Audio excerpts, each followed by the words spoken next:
Mental health struggles are real and they affect countless people in different ways. Having a mental disorder doesn't mean a person is weak or broken. It simply means they are experiencing a challenge in managing or controlling their thoughts, emotions, or behaviors. And just like physical illnesses, mental challenges come in various forms and levels. Some people go through mild stress or anxiety, while others may face more severe conditions like clinical depression, panic disorders, or trauma-related issues.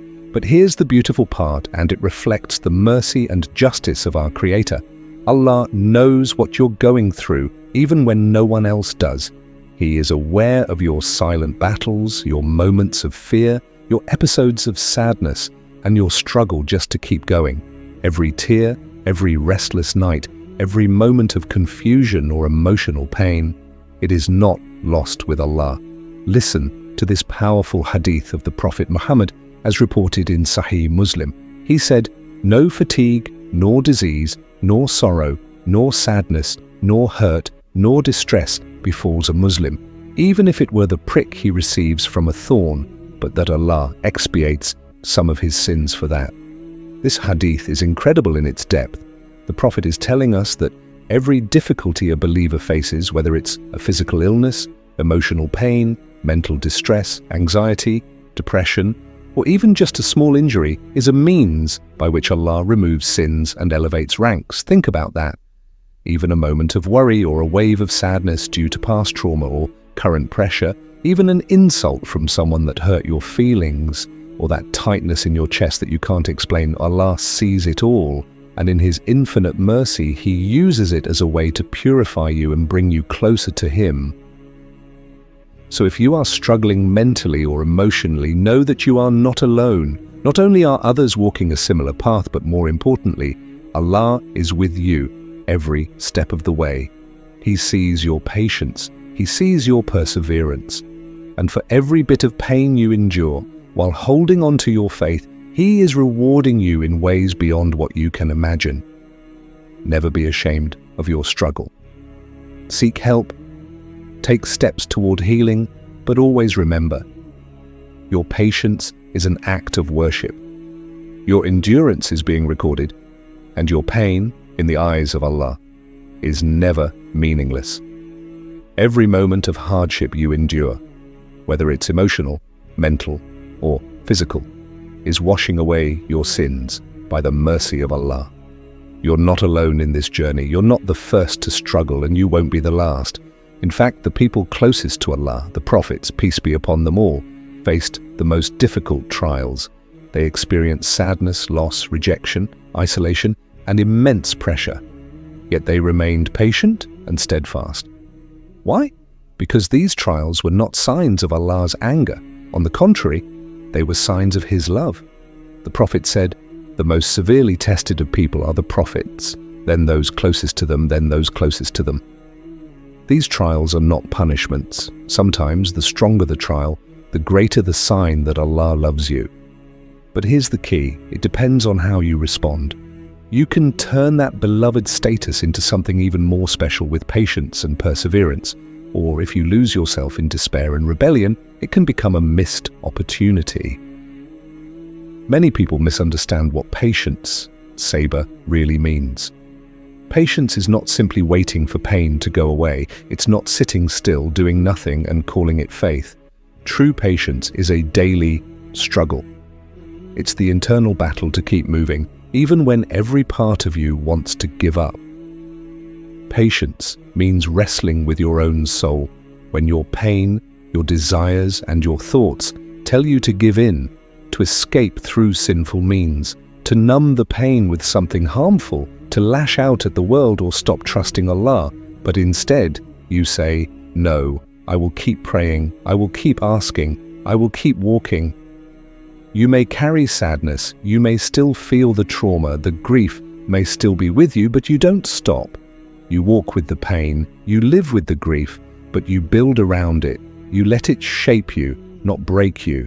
And in doing that, you are embodying the very essence of sabr.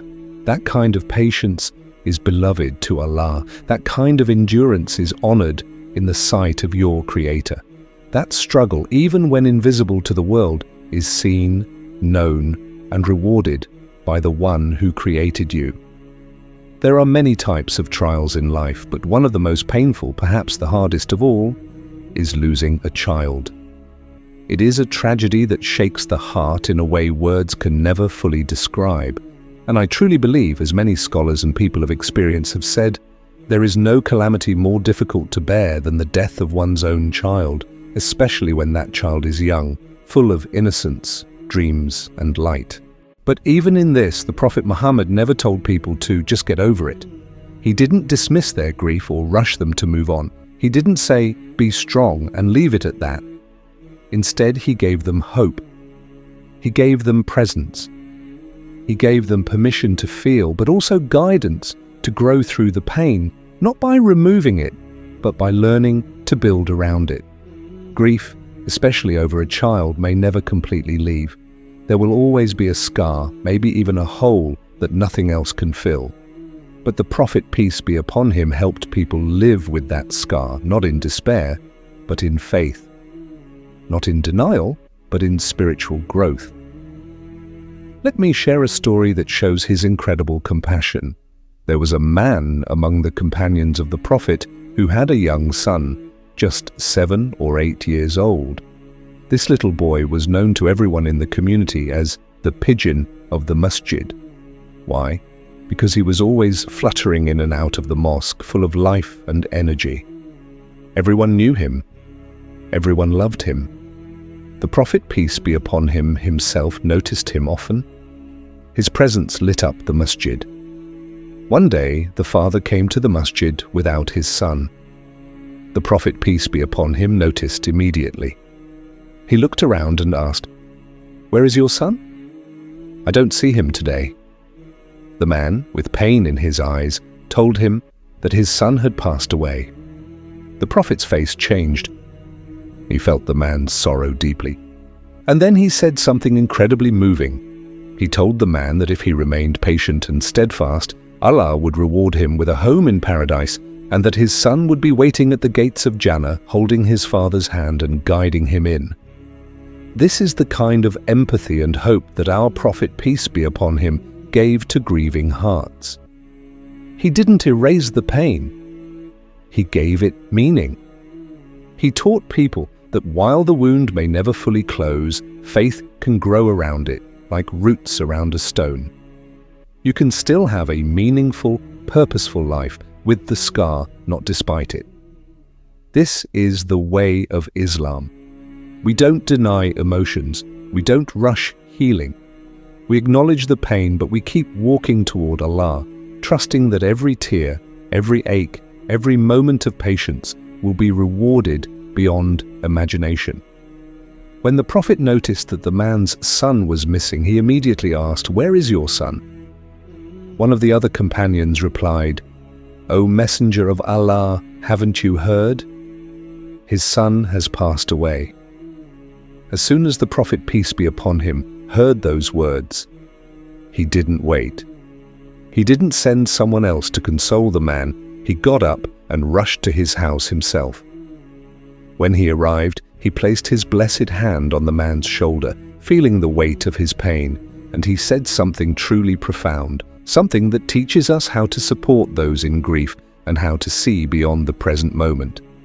The Prophet asked him gently, "Tell me, would you prefer that your son had lived and you got to enjoy him growing up, being with him until you both passed away, or that now there is not a single gate of paradise that you approach, except you find your son there, waiting for you at that very gate?" He continued, "Your son will be there, running from one gate to another, asking the angels, 'Where is my father? Where is my mother?' He won't enter paradise without you, and because of him, you will enter it too." The man, overcome by this vision of reunion and mercy, said, "O Messenger of Allah, I would rather have my son waiting for me at the gates of Jannah." The Prophet smiled and said, "Then it is yours." Subhanallah. Look at the wisdom of our Prophet, peace be upon him. He didn't say it's time to heal or try to move on. He didn't try to minimize the man's loss. Instead, He gave him something greater to hold on to, hope. Not false hope, but real, divine, eternal hope. A future reward that is so beautiful, so personal, and so comforting that it allowed the father to carry his pain with purpose. This is the prophetic way not to erase grief, but to transform it. Not to tell people to get over it, but to help them look forward to what is coming, to something that makes the pain bearable, even meaningful. And to every grieving parent, and to everyone who has lost someone they love, Allah sees you. Allah knows. And if you remain patient, your reunion will be unlike anything you can imagine. Your pain is not in vain. It is recorded, it is valued, and it is leading you to something far greater.